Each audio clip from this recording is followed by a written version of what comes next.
أما بعد فيا أيها الناس اتقوا الله حق تقاته ولا تموتن إلا وأنتم مسلمون.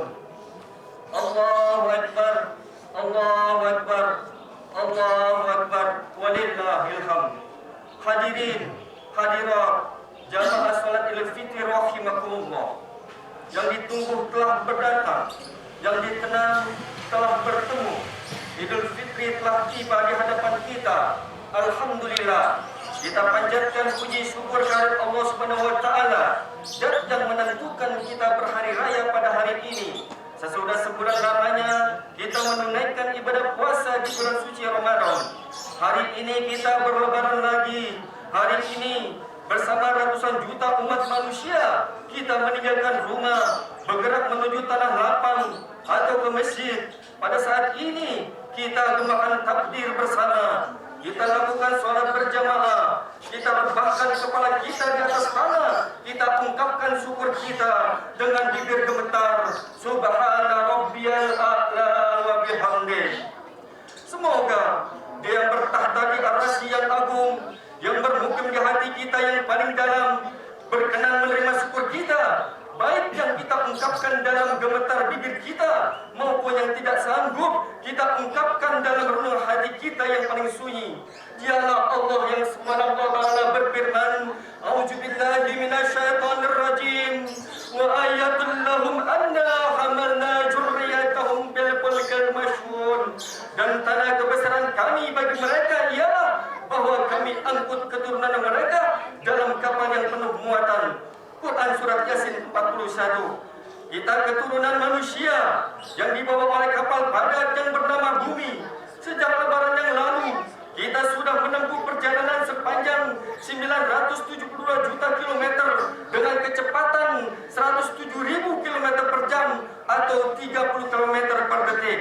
Sambil bergerak dengan kecepatan yang dahsyat, bumi kita berputar dengan kecepatan 1670 km per jam. Sungguh sangat ajaib.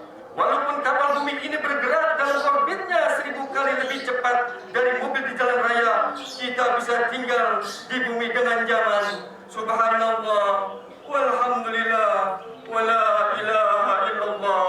Allahu Akbar, Allahu Akbar, Allahu Akbar, walillahil hamd. Hadirin hadirat jamaah salat Idul Fitri rahimakumullah. Sejak lebaran yang lalu sampai lebaran ini kita menumpang di kapal bumi selama 8.766 jam atau 365 hari. Selama itu sang pemilik kapal dan sekaligus nahkoda yang agung yaitu Allah Subhanahu wa taala tidak menuntut kita untuk membayar seser pun. Bahkan setiap hari, setiap jam, setiap detik, setiap menit Dia menyediakan kebutuhan kita. Pada setiap tarikan nafas kita tidak terhitung anugerah Allah mengalir kepada kita. Tidak henti-hentinya Dia melayani kebutuhan kita. Seakan-akan tidak ada lagi hamba selain kita. Pada saat yang sama kita tak henti-hentinya kita melawan Dia. Seakan-akan kita punya Tuhan selain Dia. Apa yang dilakukan nahkoda agung itu dalam kapal kita? Yang meliputi kita dengan limpahan kasih-Nya. Apa yang kita lakukan setiap hari di atas bumi ini? Menumpuk dosa. Ya Allah, dosaku sebanyak pasir Sahara. Ampunilah wahai Tuhan yang mulia. Umurku berkurang setiap harinya. Dosaku bertambah. Aduhai sangat beratnya. Pada hari yang suci ini kita datang menemui Ar-Rahman, Ar-Rahim dengan punggung-punggung yang melengkung karena dosa-dosa, unggukan dosa-dosa itu. Hari ini kita kembali kepadanya dengan muka-muka yang kusam karena kemaksiatan. Hari ini kita hadir lagi di hadapannya dengan hati yang gelap karena kedurhakaan. Hari ini kita jeritkan lagi doa-doa kita yang kita ucapkan pada malam-malam Ramadan. Ya Allah, jika sekiranya pada bulan ini Engkau hanya menyayangi orang-orang yang ikhlas karenamu dalam menjalankan puasa dan salat malamnya, maka siapakah yang akan akan menyayangi pendosa yang berbuat salah jika ia tenggelam dalam lautan dosa dan maksiatnya. Ya Allah, jika Engkau hanya menyayangi orang-orang yang taat, maka siapakah yang akan menyayangi orang-orang yang berbuat maksiat? Jika Engkau hanya menerima orang-orang yang beramal, maka siapakah yang akan menerima orang-orang yang tidak beramal? Ya Allah, beruntung sudah orang-orang yang berpuasa, berbahagialah orang-orang yang salat malam, selamatlah orang-orang yang ikhlas. Sedangkan kami, hamba-hamba-Mu yang berdosa, maka sayangilah kami dengan kasih sayang-Mu dan lepaskanlah kami dari api neraka dengan ampunan-Mu. Ampunilah dosa-dosa kami dengan kasih sayang-Mu, wahai yang Maha Pengasih dari segala yang Maha Pengasih. Allahu Akbar, Allahu Akbar, Allahu Akbar, walillahil hamd. Allah yang Maha Kasih berfirman, A'udzubillahi minasyaitonir rajim. Walau yu'akhidullahu an-nas bima kasabu ma tarakallahu ala dhahriha min dabbatin walakin yu'akhiruhum ila ajalin musamma fa idza jaa ajaluhum fa innallaha kana bi'ibadihi basyira. Dan kalau sekiranya Allah menyiksa manusia disebabkan perbuatan dosanya, niscaya Dia tidak akan meninggalkan di atas permukaan bumi suatu makhluk yang natakun. Akan tetapi Allah menangguhkan penyiksaan mereka sampai waktu yang sudah ditentukan. Maka apabila datang ajal mereka, maka sesungguhnya Allah adalah Maha melihat keadaan hamba-hambanya. Hadirin, saudaraku yang berbahagia, mari kita hitung dosa-dosa yang kita lakukan. Pada suatu ketika, iblis berkawan dengan seorang muslim. Pada suatu hari, muslim ini sibuk dengan pekerjaannya sehingga ia meninggalkan sholatnya. Maka iblis pun berkata, aku takut berkawan denganmu. Dahulu aku diusir Tuhan karena tidak mematuhi perintah satu sekali saja. Aku disuruh sujud kepada Adam dan aku membangkangnya. Sekarang ini dalam satu hari kamu membangkang perintah Tuhan sampai 5 kali. Sekarang mari kita ingat-ingat lagi berapa banyak kita meninggalkan salat dengan sengaja atau melalaikannya. Sekiranya tidak ada ampunan, kita tidak mungkin lagi menghirup segarnya udara pagi. Tuhan, sekarang kita berbuat zalim. Tuhan melarang kita berbuat zalim kepada sesama makhluknya. Sekarang kenanglah apa yang sehari-hari kita lakukan. Setiap saat kita melihat orang lain dan kita berpikir bagaimana kita mengambil keuntungan dari mereka. Kita telah menjadi serigala bagi mereka. Kita saling menyerang, saling mendengki, saling menyakiti, saling menghina, saling menghancurkan, dan saling membinasakan.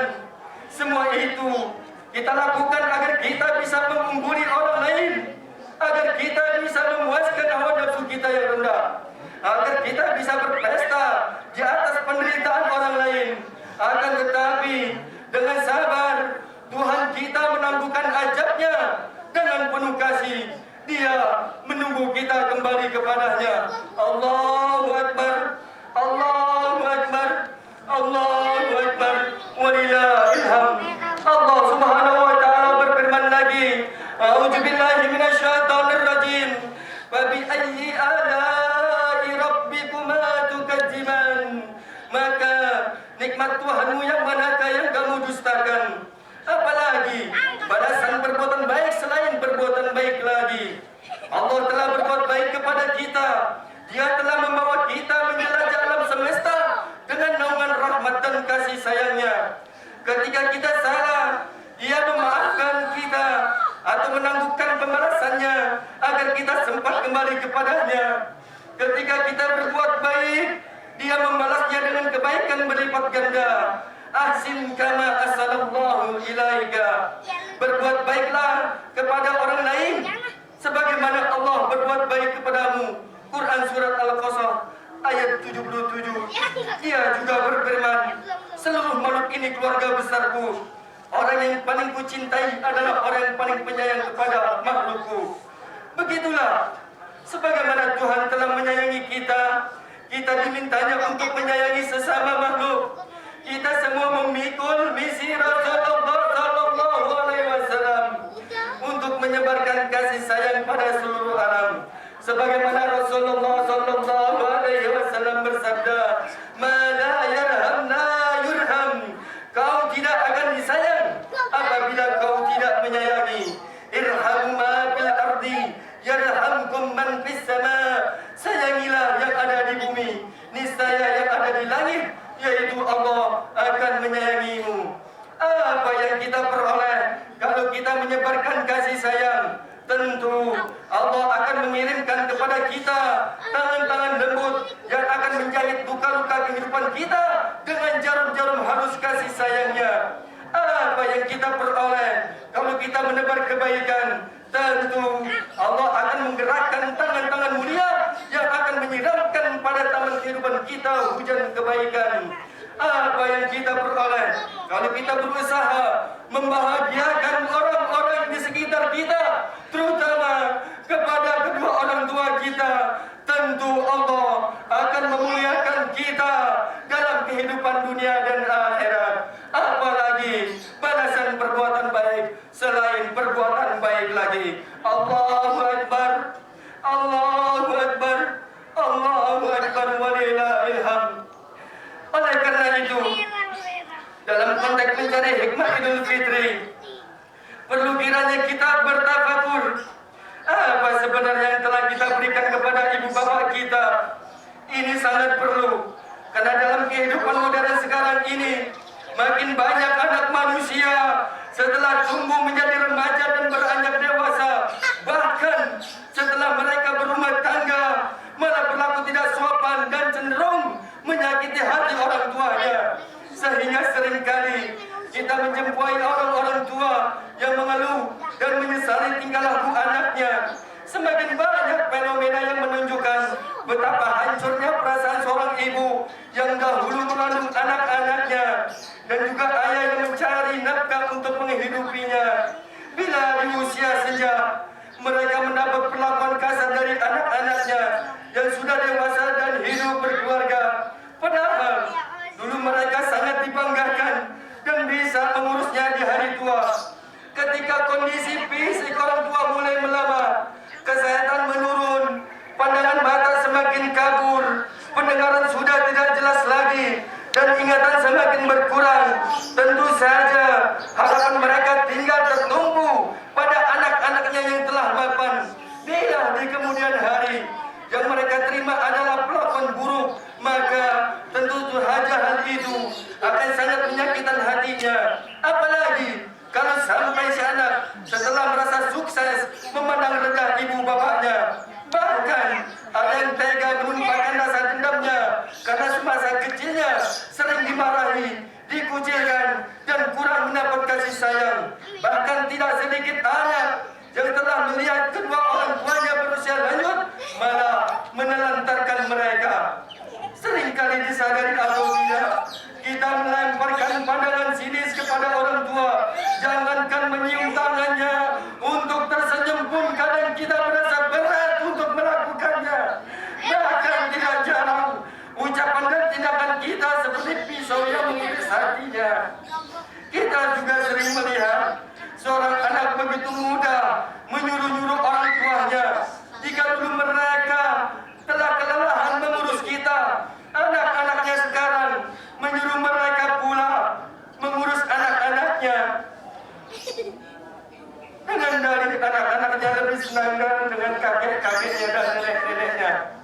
Lalu kapan mereka akan istirahat?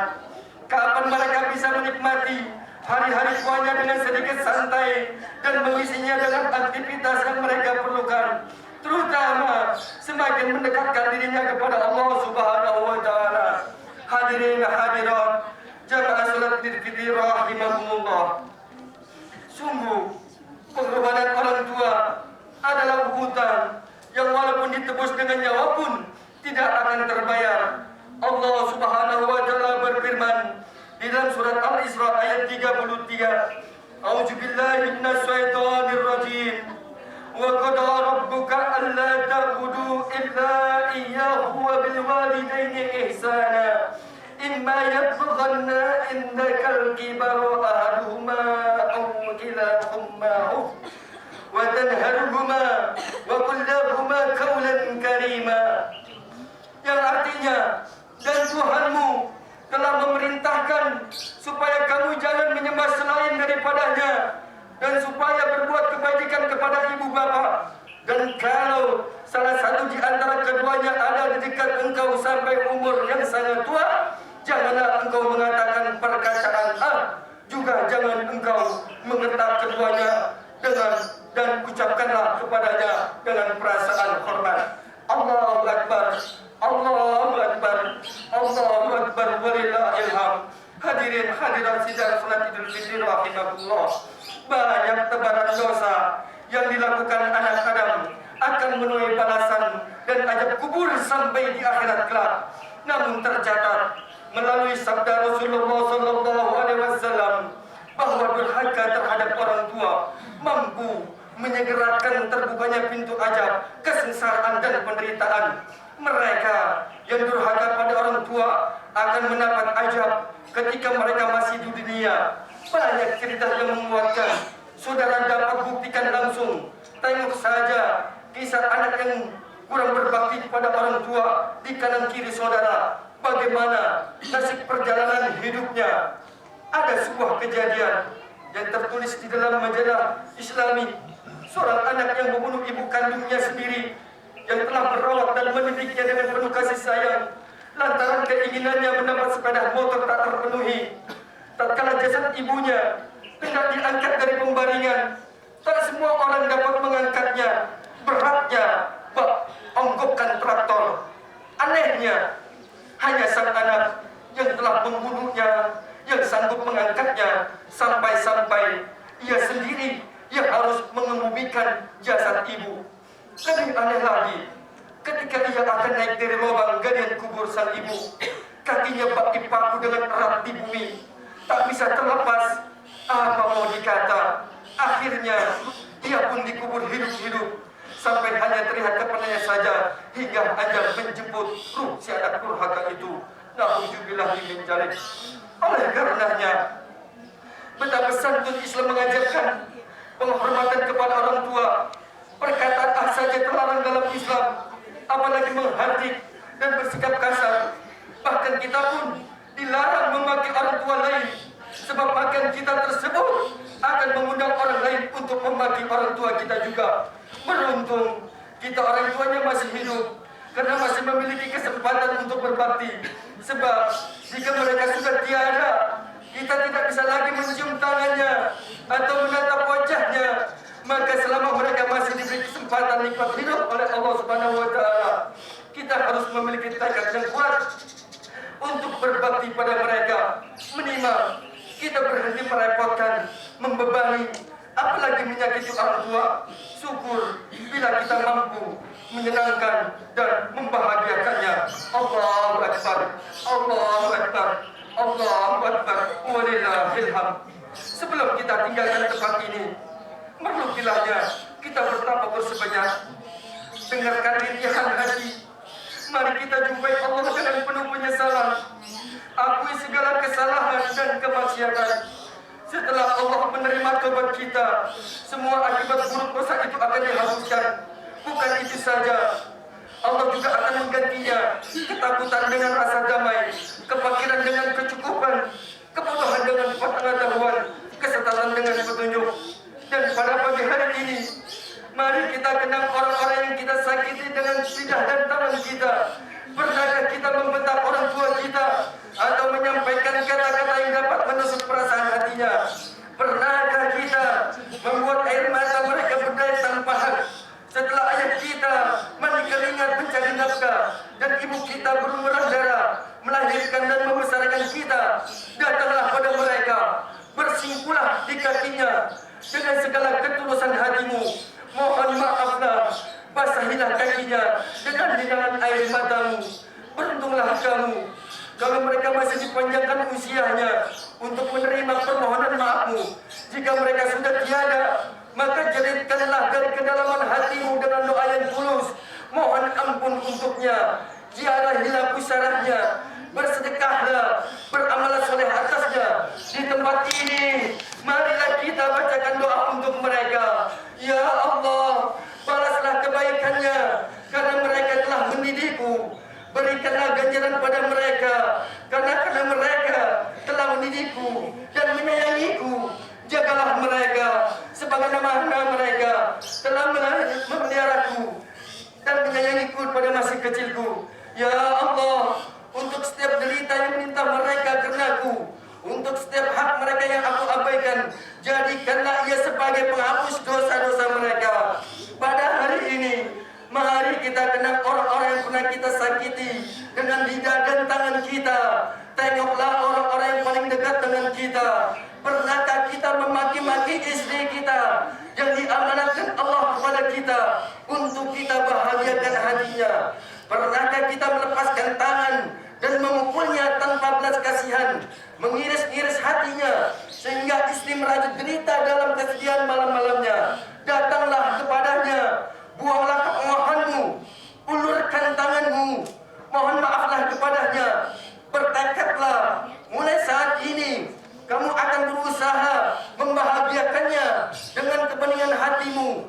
Penuhilah harapan Rasulullah sallallahu alaihi wasallam. Wa hiyarukum linisaihim, dan orang yang paling baik adalah yang paling baik kepada istrinya. Ibu-ibu, kenanglah suamimu. Pernahkah kamu dengan sengaja melukai hati suamimu yang telah bekerja keras untuk membahagiakan kamu? Pernahkah kamu membebani suamimu dengan sesuatu yang di luar kemampuannya, menggerutu dan tidak mensyukuri pemberian suamimu? Dari lubuk hatimu yang paling dalam, datanglah padanya, mohon maaflah dan ungkapkanlah penyesalanmu. Pada hari ini, mari kita kenang orang-orang yang kita sakiti dengan lidah dan tangan kita. Kenanglah saudaramu, sahabatmu, tetanggamu, siapa saja hamba Allah di muka bumi ini. Mungkin kamu pernah mencaci maki mereka di muka dan memperguncingkannya mereka di belakangnya dan menjatuhkan kehormatannya. Mungkin kamu pernah membuka aibnya karena kedengkian kamu kepadanya. Mungkin kamu pernah berdusta, mengejek, tapi juga mengambil hartanya. Karena kerakusan dan kepemohanmu, sungguh kamu sudah mengundang laknat Allah. Datanglah kepadanya siapapun dia. Jangan korbankan akhiratmu hanya karena urusan dunia. Dengan ketulusan hatimu, mohon maaflah. Kembalikan kehormatannya yang sudah kamu jatuhkan. Kembalikan kedamaiannya yang sudah kamu kacaukan. Jika perlu, lebahkanlah kepalamu di atas tanah. Seperti Abu Jahal berkata, persilahkan ia menginjak kepalamu sebagai tebusan atas kejoliman dan kebohonganmu, daripada menemui Allah dan Rasulnya pada hari pengadilan dalam keadaan menjolimi sebagai hamba Allah dan merampas saja sedikit dari kekayaan dunia. Allahu Akbar, Allahu Akbar, Allahu Akbar, walillahil hamd. Akhirnya, selayaknya lah kita berdoa semoga hari Idul Fitri ini menjadi spirit dan menyemangatkan bagi kita sekalian untuk meninggikan ajarannya. Sebagai akhir khutbah ini adalah bijak untuk diiringi dengan doa. Taqabbalallahu minna wa minkum. Semoga Allah Subhanahu wa taala menerima amal-amal kami dan juga Anda. Untuk itu, dialah yang mencintai dan mengabulkan setiap yang meminta kepadanya. Amin, amin, ya rabbal alamin. Barakallahu wa lakum fil Qur'anil azim, wa nafa'ani wa iyyakum bima fihi minal ayati wa dzikril hakim. Wa taqabbal minni wa minkum tilawatahu innahu huwas samiul alim. Aqulu qawli hadza wa astaghfirullahal azim li wa lakum wa li sa'iril muslimina wal muslimat wal mu'minina wal mu'minat fastaghfiruhu innahu huwal ghafurur rahim. Allah